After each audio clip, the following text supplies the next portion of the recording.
Olá, eu sou Gabriel Estrela e você está assistindo o Agroamérica, programa com participação com o Instituto Interamericano de Cooperação para a Agricultura, o ICA. Hoje o assunto é sobre saúde dos solos da América Latina e Caribe e o uso da agricultura regenerativa para trazer e transformar os solos degradados em solos férteis, criando água e aumentando a capacidade da produção agrícola. E hoje temos a satisfação em receber uma das maiores autoridades nos estudos dos solos do mundo. Ele recebeu o Nobel de Paz em 2007 pelo seu trabalho em 5 décadas e 4 continentes em prol da erradicação da fome, trabalhando com o poder público-privado para uma agricultura sustentável.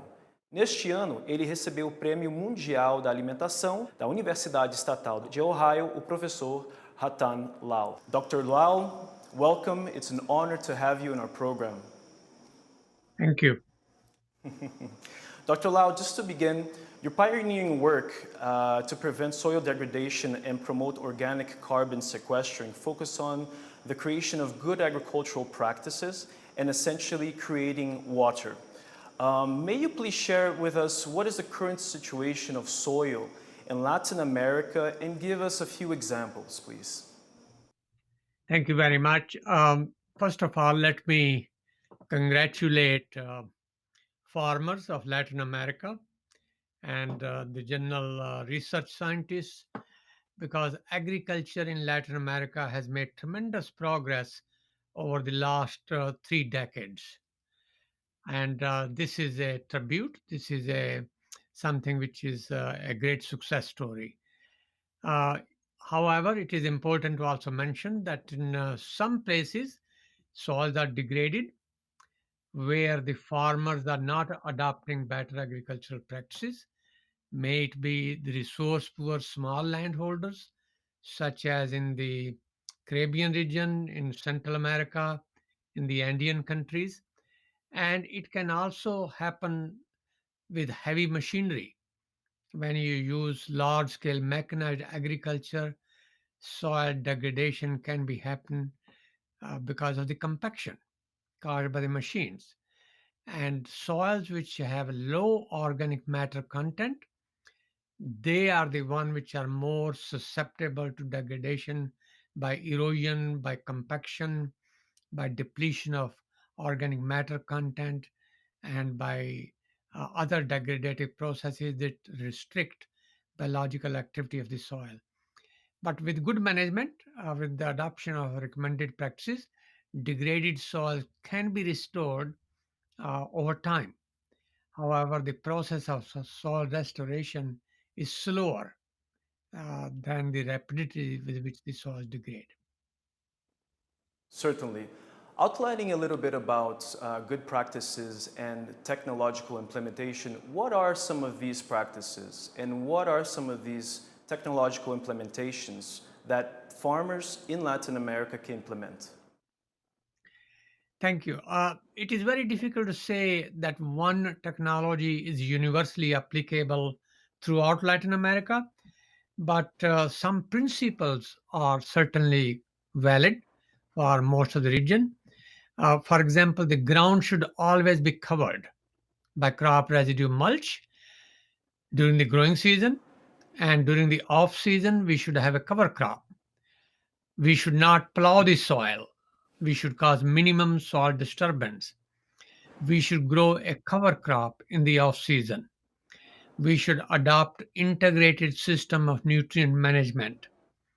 We should restore soil organic carbon content to about 2% in the root zone so that soil have a high biological activity of organism.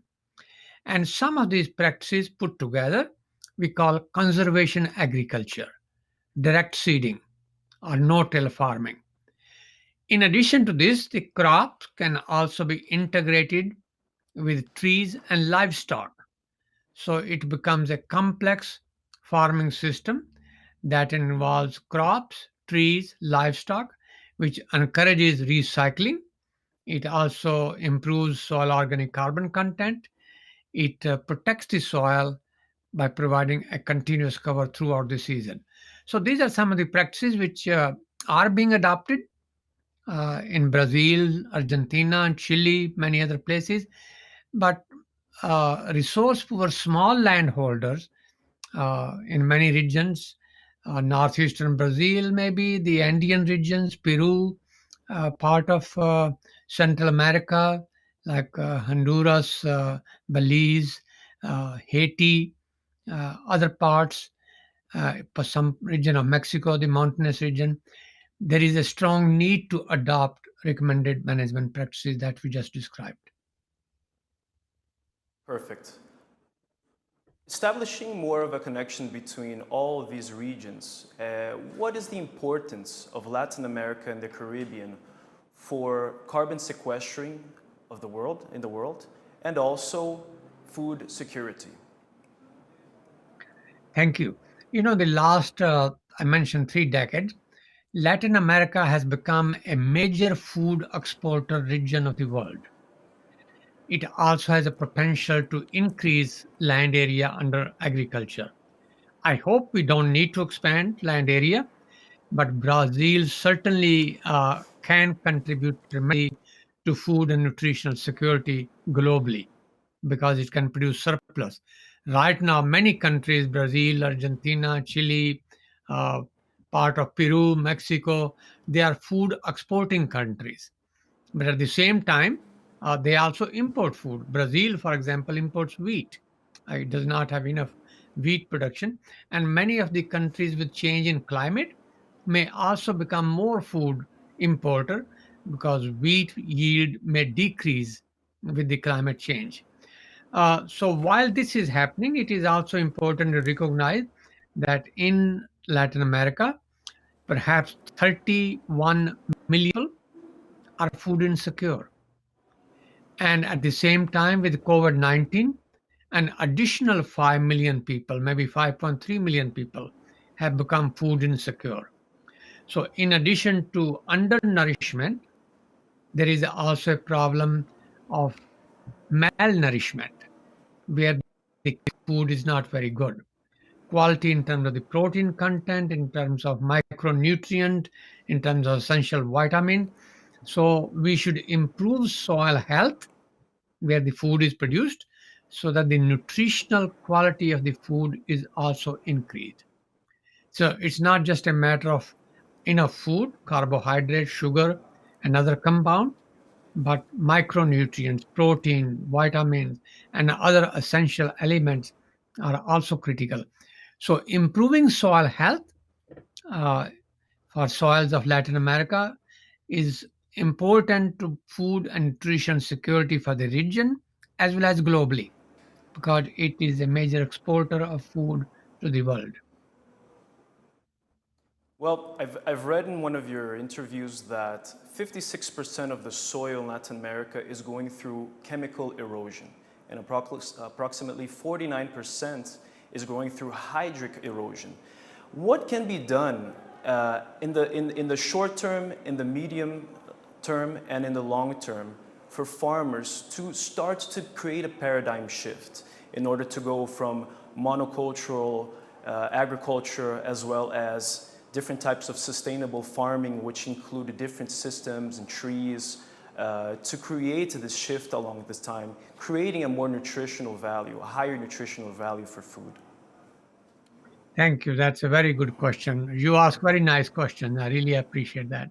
Um, yes, it is true. Monoculture, heavy machinery, keeping the ground bare, unprotected, can cause and has caused serious problem of physical degradation, chemical degradation, biological degradation, and ecological degradation. So there is definitely a need for a paradigm shift. The idea is to encourage farmer to keep the ground always covered. So during the cropping cycle, the soil should not be plowed. All the residue from the previous crop should be left on the soil surface as a mulch so that the soil is protected from the rain, from the wind, from high temperatures, or from the cold temperature. Organisms in the soil also require habitat and food source. So the crop residue is both food source as well as habitat for microorganism, mesoorganism, and macroorganisms like earthworm, termites, centipedes, millipedes. These all organisms are essential for soil health, and their food is the crop residue. So the need for paradigm shift is rewarding farmer, is compensating farmer for ecosystem services, is giving them incentive to do good agriculture. And I'm not suggesting subsidies. Subsidies can be sometime having negative impact. Ecosystem services, if farmers do good thing like sequestering carbon in soil for climate change mitigation, improving quality of water or renewability of the water, increase biodiversity above ground and below ground, improve, restore soil's ability to buffer, mitigate, adapt climate change, increase water quality and renewability. If we can develop a system to compensate farmers for doing those good things, that will bring about a paradigm shift. At the same time, I think it's very important Latin the region, we can adopt a Latin American soil protection resolution. We can have that soil protection resolution at each country level. Brazil, for example, can have its own soil protection act. Chile, Argentina, Mexico, Peru, Colombia, they can all have each national resolution act. But at the same time, we can have regional, continental soil protection resolution.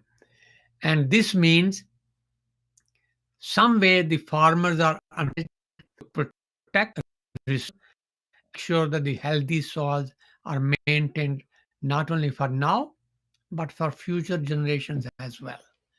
So there are monetary policies to reward farmers, and there can be probably some legal policies which also empower farmers. The objective is to empower farmer. The objective is to create policies which are pro farmer, they are pro nature, they reward farmer, they increase respectability, dignity, and income profitability of the farming community. Certainly, a more healthy environment, a more healthy form of farming contributes economically as well to these families. And as you said, there is a necessity to look at the environment and the soil as a partnership. Now, Absolutely.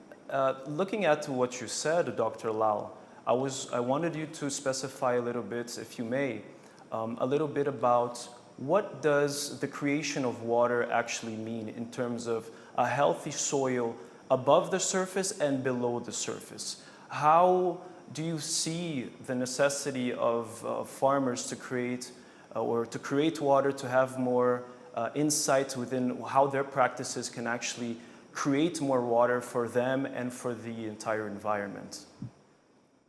Thank you. Again, a very good question. Soil is a major reservoir of fresh water. To 1 meter depth, soil can contain a very large quantity of water. And the water contained in the soil against the force of gravity is what we call green water. This is the water that the plant roots can absorb.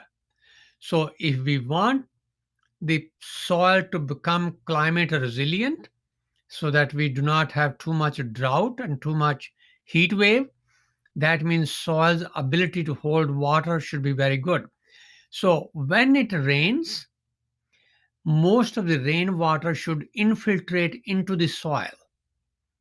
It does not loss as a runoff. There should be a minimum runoff loss.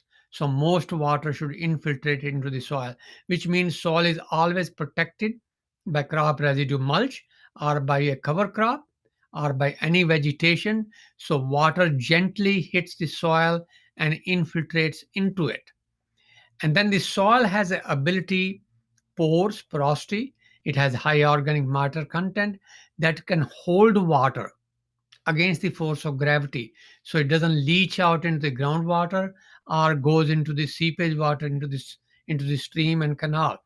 So increasing the water holding capacity of the soil by improving soil organic matter content and soil health will reduce the vulnerability to drought. And many parts of South America, which are arid and semi arid climate, do have a problem of drought. And the solution is increasing water holding capacity of the soil. And soils are a very large reservoir of water. One other thing which is important, that when water passes through the soil rather than over the soil and goes into the stream, the water passing through the soil is clean water because it retains all the pollutants. So soil can be an important source to denature pollutants and also to filter the pollutants, make water clean. So one of the greatest function of soil is uh, improving the renewability and the quality of the water. One last other point I would like to mention: most of the sustainable development goals of the United Nations can only be realized by 2030, 10 years from now, if soil and agriculture are managed properly. If not, it's very difficult to realize the sustainable development goals. In essence, the Sustainable Development Goals established by the UN are necessary, are fundamentally embedded in the health of agriculture around the world. Absolutely. And each and every nation of the Latin American countries is signatory to the Sustainable Development Goal. Let me give you example. The goal number 1 says end poverty. Goal number 0, goal number 6 say water sanitation and water quality. Goal number 13 say adaptation mitigation of climate change. Goal number 15 says land degradation neutrality, life on land. Goal number 17 says justice for all and peace and cooperation. These and many other goals, they are all in the best interest of Latin America, and they can only be achieved if we make agriculture and soil as a solution, integral component of achieving the sustainable development goals. We still have time. We have 10 years. So we can improve agriculture not only for food and nutrition security, but also many other sustainable development goals by improving agriculture, by improving the environment, by making soil and agriculture solution to environmental issues and social issues, economic issues, as well as food and nutrition security issues. Dr. Lau, looking at a little bit of what you said about microorganisms in the soil, Latin America has various arid regions. The north of Mexico, Haiti is a great example of a country that had to cut down all of its trees in order to create coal.